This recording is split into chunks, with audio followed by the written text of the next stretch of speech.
গীতা পাঠ করেছে এবং আরো অনেক কিছু সোশ্যাল মিডিয়ায় আসছে। তারা বলে তারা কি বালুমহল থেকে বালি তোলে না, চাঁদা তোলে না, দরকার পড়ে না তো।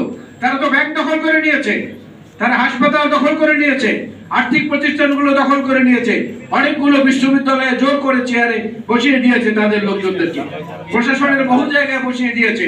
আর ৮৬ সনের সেই খাতির তো আওয়ামী লীগের সঙ্গে তাদের আছেই। সুতরাং ফ্যাসিস্টদের সঙ্গে তাদের ঐক্য এবং বন্ধন আগের চেয়ে আরো দৃঢ় হয়েছে। সেই জন্য এই প্রজন্মের আজকে বেশি সচেতন হওয়া দরকার।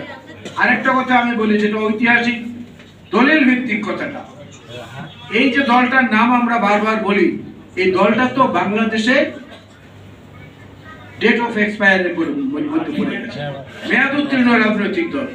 মেয়াদ উত্তীর্ণ রাজনৈতিক দল হলো এই কারণে, বিংশ শতাব্দীতে সবচেয়ে নির্মম হত্যাযজ্ঞ যেটা ঘটেছিল মুসলমান কর্তৃক মুসলমানের উপরে, সেটা হয়েছিল 1971-এর মুক্তিযুদ্ধ, স্বাধীনতা যুদ্ধ।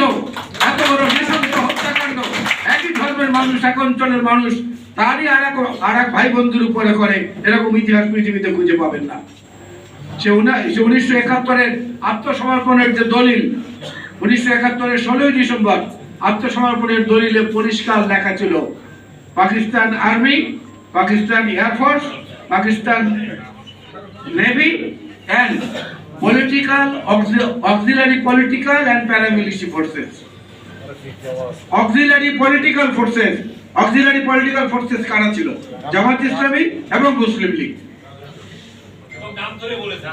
তারা বলেছে পলিটিক্যাল যারা ছিলেন এবং সেই সঙ্গে প্যারামিলিটারিতে যারা ছিলেন, অর্থাৎ আল বদর, রাজাকার এরা, আল শামস এরা। তো তাদের তো প্রাসঙ্গিকতা শেষ হয়ে গেছে।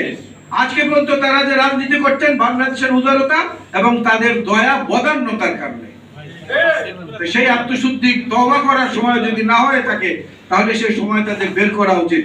না হলে মুক্তিযোদ্ধারা বয়স্ক হয়ে গেছে, তারা পরামর্শ দেবে, ট্রেনিং দেবে, এই প্রজন্ম মুক্তিযুদ্ধের প্রজন্ম তাদেরকে মোকাবেলা করবে।